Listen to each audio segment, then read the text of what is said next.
Assalamu alaikum chers amis, j'espère que vous allez bien. Très heureux de vous recevoir à Kozofada. Notre planète a un peu moins de 200 pays, dont 193 sont membres des Nations Unies. J'ai toujours été fasciné par la différence de puissance et de prestige entre ces pays. Pourquoi est-ce qu'un Émirati peut visiter 134 pays sans visa, alors qu'un Syrien ne peut visiter que 9 pays sans visa? Pourquoi est-ce que les États-Unis ont des bases militaires un peu partout dans le monde, alors qu'aucun pays a une base militaire chez eux? Pourquoi seulement 5 monnaies, le dollar américain, l'euro, le renminbi chinois, le yen japonais et la livre sterling anglaise, sont reconnus par le FMI dans les droits de tirage spéciaux et pas les monnaies des autres pays? Bref, plein de questions comme ça qui démontrent qu'il y a des paramètres par rapport auxquels le rapport de force entre les nations est déterminé. Voici 5 paramètres qui montrent la force d'une nation. Les nations les plus puissantes ont la majorité de ces paramètres, voire les 5 paramètres. Numéro 5, soft power. Le soft power, c'est cette capacité que possède un pays à influencer indirectement le comportement d'un autre pays ou la perception qu'il a de ses propres intérêts par des moyens non coercitifs. Si l'on personnifie le soft power, alors cela peut être vu comme une personne charismatique et influente. Le soft power repose sur une combinaison de plusieurs facteurs, notamment institutions politiques, attraits culturels, réseaux diplomatiques, réputation, système d'enseignement supérieur, modèle économique. Selon l'indice du soft power 2023, parmi les 10 pays qui ont le plus de soft power, les 7 pays sont du G7. La Chine est classée 5e, la Suisse est classée 8e, malgré sa petite taille. Et les Émirats arabes unis entrent dans le top 10 pour la première fois. La Russie était 9e en 2022, mais tombe à la 13e place en 2023. Aucun pays de l'Afrique subsaharienne ou de l'Amérique latine ne fait partie du top 30. Pas étonnant, espérons que dans les décennies à venir, des pays africains y feront leur entrée dans le top 10. Numéro 4, la population. La population joue un rôle très important dans la puissance d'un pays. Voici le top 15 des pays les plus peuplés au monde. Une grande population ne garantit pas forcément une grande richesse par habitant, mais une richesse globale est clairement influencée par la population. Par exemple, le pays le plus peuplé des Amériques, les États-Unis, est le plus riche. Les 2 pays les plus peuplés d'Asie, Inde et Chine, sont également les 2 plus grandes économies en Asie. La Russie et l'Allemagne sont les 2 pays les plus peuplés d'Europe et les 2 plus grandes économies en Europe.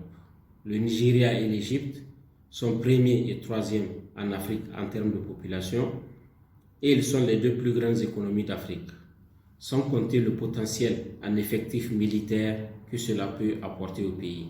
La population est un facteur important de puissance et d'influence dans le monde. Numéro 3, la technologie. C'est la composante la plus complexe de ce puzzle de puissance. J'aurais pu l'intégrer dans l'économie, cependant son importance est telle qu'elle mérite une rubrique à part. La technologie est l'application des connaissances scientifiques à des fins pratiques, notamment dans l'industrie. Le niveau technologique reflète le niveau de la maîtrise de la science, du développement du capital humain et de l'innovation. En termes d'innovation, par exemple, comme vous pouvez le voir, les États-Unis, certains pays de l'Europe et certains pays de l'Asie dominent. La réalité est que la Chine a rattrapé un retard technologique énorme en quelques décennies.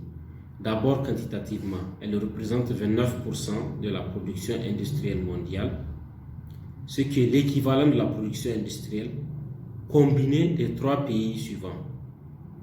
Les États-Unis 17%, le Japon 8% et l'Allemagne 5%.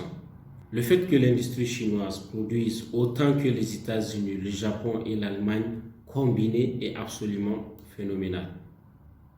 Cependant, qualitativement, même si les États-Unis, la Chine et les autres pays restent plus ou moins au coude à coude, la montée en puissance chinoise semble irrésistible à tel point que les États-Unis ont recours à des mesures antilibérales, à des sanctions pour essayer de contenir la Chine.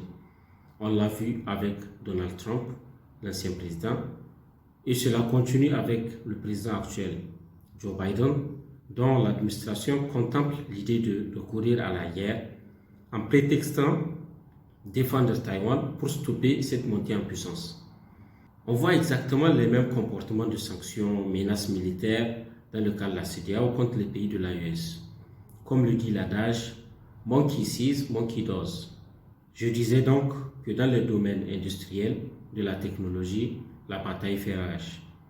Partant de l'intelligence artificielle aux semi-conducteurs, dont la production est dominée par un petit pays, même pas reconnu comme autonome, en l'occurrence Taïwan, les smartphones, dominés par la Chine, les États-Unis et la Corée du Sud, les véhicules classiques dominés par le Japon puis l'Allemagne, l'aviation dominée par l'Europe et les États-Unis.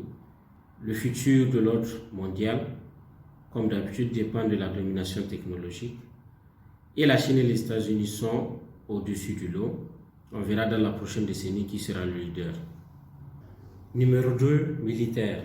Et à quoi sert de développer une nation si on ne peut pas la protéger? Un peuple qui ne peut se défendre n'est-il pas en train d'inviter les autres à l'envahir? L'importance de l'aspect militaire est self-évident. Voyons comment les pays sont classés en termes de puissance militaire. Bien évidemment, les capacités nucléaires ne sont pas prises en compte. Sinon, le classement serait un peu différent. Sans surprise, les États-Unis, la Russie, la Chine, l'Inde se classent respectivement premier, deuxième, troisième et quatrième. L'Égypte est la première armée africaine et la 15e au monde.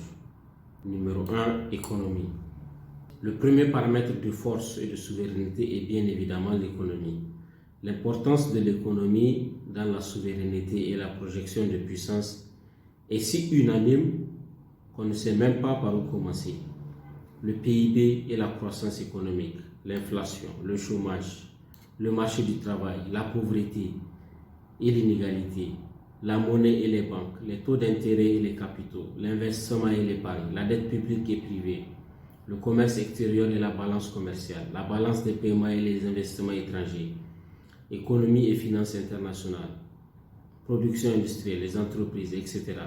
Tout tourne autour de l'économie dans les sujets politiques et sociaux. Quand on parle de classement mondial des pays, c'est l'économie. PIB et IDH. Les groupes de pays sont principalement économiques. Les BRICS, plus maintenant, le G7, le G20. C'est ainsi que le classement le plus populaire entre les pays, le classement par PIB, est économique. En termes de PIB en parité du pouvoir d'achat, selon le classement, la Chine est première puissance économique, les États-Unis deuxième, l'Inde troisième, suivi par le Japon, l'Allemagne, la Russie, l'Indonésie, le Brésil, la France et les Royaumes-Unis dans le top 10.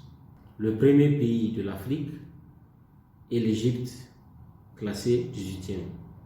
Ici, certains vous diront que la bonne mesure est le PIB nominal, selon lequel les États-Unis resteraient premiers, la Chine deuxième, l'Allemagne troisième au lieu de cinquième, l'Inde cinquième au lieu de troisième, etc. Je ne suis pas de cet avis. Le PIB en parité du pouvoir d'achat est la meilleure mesure, puisque ce que 10 000 $ te permettent d'acheter quotidiennement aux États-Unis n'est pas forcément ce que la même somme te permet d'acheter en Chine, en Turquie, au Niger par exemple. Et le PIB en parité du pouvoir d'achat prend en compte cela. En résumé, le tableau suivant montre que les pays les plus puissants dans le monde cochent toutes les cases ou presque.